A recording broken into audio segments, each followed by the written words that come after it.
Today we're going to show you how to tie your ankle bracelets in a crossed way that's stylish and secure. So let's dive right in.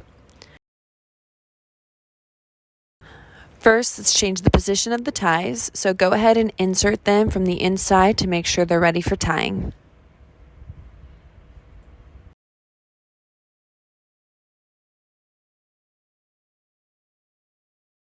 Next, go ahead and slip your foot into the hole and make sure it feels comfy and snug on your foot.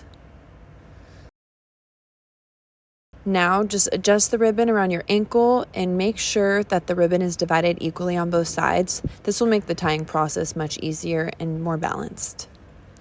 Here comes the fun part. Cross the ribbon in front of your ankle, then bring it around to the back and cross it again.